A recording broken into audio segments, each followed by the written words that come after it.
If you want to feel more confident with color, this limited palette exercise is the answer. Here's why. When drawing these peppers with a full set of colored pencils, you'd probably start by pulling every green that looks close to your reference. And that feels logical. But when most of your time is spent searching for a match, you're shopping your pencils, not studying color. And color confidence doesn't come from having tons of colors to choose from. It comes from knowing how to read and understand any color you see. So let's remove the option to shop. For this exercise, we're using just 3 pencils, red, yellow, and blue, and we're gonna mix every color from scratch.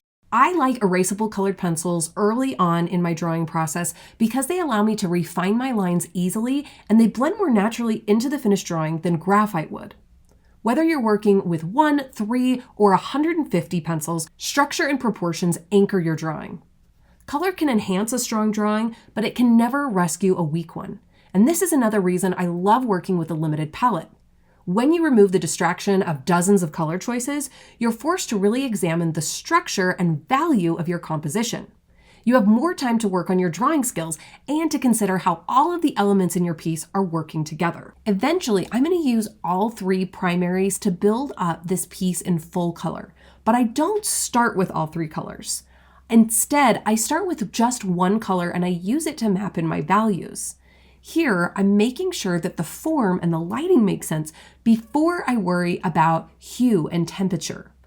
I call this phase of my work the underpainting, and it is one of the fastest ways to make your color feel easier because you don't end up solving every problem at once. Instead, you start by establishing your lights and darks, and then you get to enhance it later with color. Once the underpainting is established, I begin glazing yellow over the leaves. Glazing simply means applying a thin, transparent, even layer of color over the surface. Because we've already built the form in blue, the moment that the yellow hits the page, the leaves immediately begin to read as green and they have dimension. Now, this isn't the final green, but it is a starting point that gives me something to respond to throughout the piece. The peppers are the focal point of this piece, so they get a lot of my attention earlier on. I start the same way with a light glaze of yellow to establish a base, but then I begin really reading the color. When I read color, I'm not asking what is the name of this color. Instead, I'm asking questions about how the color relates to the other colors around it. For example, this pepper in the foreground is a little bit lighter than the peppers directly behind it, and they're lighter than the stem directly behind them. So I look at these color relationships, paying attention to value first, which is the lightness or darkness of a color, and then I look a little bit deeper and I ask, is this a green that I'm looking at? Is this green more yellow or more blue? Is it more intense or less intense? Now we know from basic color mixing that a yellow and a blue are going to mix together to give me green. And I can add a little bit more blue to give me a blue-green and a little bit more yellow to give me more of a lemony yellow-green. But what about those less intense colors? Well, I only have one other option, and that's red. The more red that I add, the more neutral my green will become. When you're working with just 3 pencils, you don't need color mixing recipes. You don't need charts or formulas. You just need curiosity and a willingness to experiment. When you are mixing a color, start with the dominant impression that you see.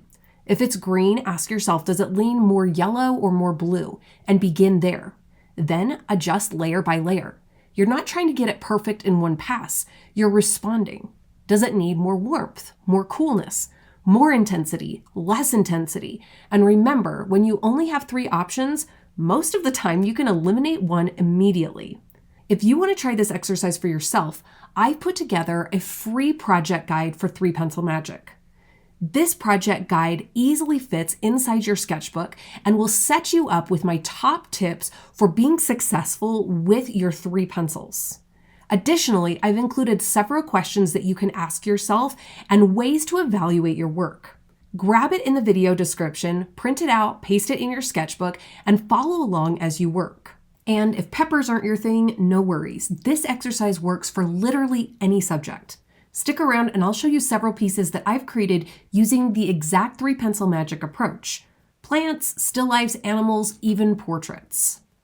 I've been using this exercise personally and with my students for nearly a decade, and it actually started when I noticed something surprising. For years, I taught color theory the way that I had learned it, beginning with the traditional color wheel. And color wheels are useful. They clearly show how colors relate to one another. But I began questioning whether that was the best place to start, because I had students who could explain how the color wheel worked, yet they were still nervous to begin real projects and didn't know how to read colors in their references. They understood color in theory, but not in practice. As an artist, I learned by making art, not by memorizing more information, and I needed my students to understand this as well. They needed a way where they could experiment safely and make adjustments and take small risks. And this is where 3-pencil magic was born, drawing a subject using only my 3 primary colors. This exercise doesn't require any prior experience. It doesn't require knowing any of the rules. You just need 3 colors and a willingness to try. When you work with a limited palette, regardless of your experience, you're forced to use the basic building blocks of color. You mix, you compare, you adjust, and in doing that, you begin to see differently. You understand temperature. You recognize intensity shifts. You notice neutrals. Even if you can't actually describe that you're doing this, you're doing it. And when you eventually return to a larger set of pencils, you don't feel dependent on having to have the perfect color anymore. You know that you can mix what you need, and you know how to use color relationships intentionally. There are a few common mistakes I see artists make with this exercise, and if you know what they are, you can avoid them. One of the biggest mistakes is zooming into one area and staying there too long. Now, zooming in can be helpful. It allows your eyes to really see what's happening. But if you never zoom back out, you lose context. Sure, the leaf that you're drawing might be green, but is it lighter or darker than the leaves around it? Is that shadow warmer or cooler than the lightest part of the leaf? And is it darker or lighter than the shadows on the peppers?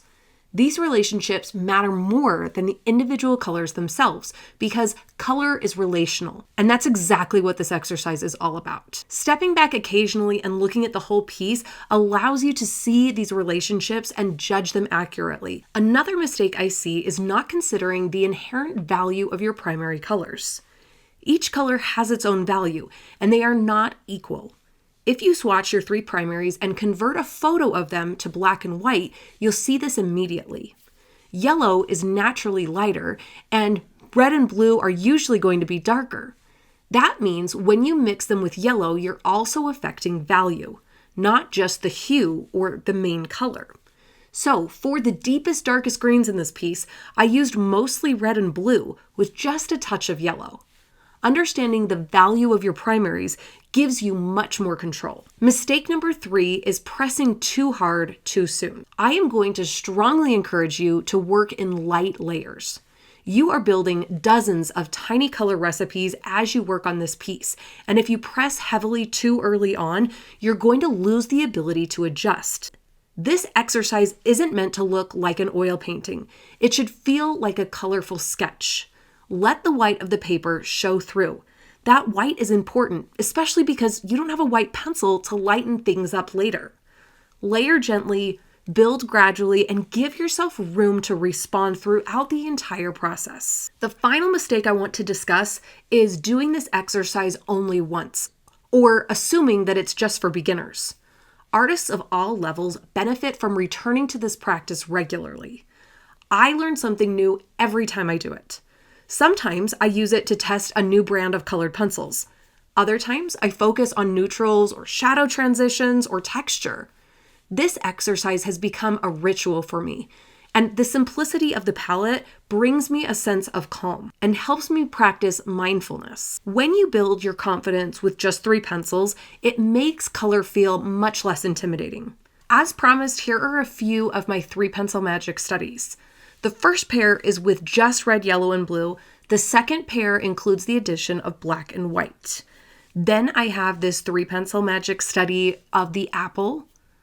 This one has a little bit of white colored pencil to help me create that wet look on the leaves. This one is cyan, magenta, and yellow, a modified version of primaries, plus black and white. This is one of my favorites. Have you ever thought of drawing a zebra with just red, yellow, and blue? This was a great way to study the temperature shifts on the underside of the zebra's face. If you are new to this exercise or you are new to drawing in general, I'd recommend starting with a simple piece of fruit.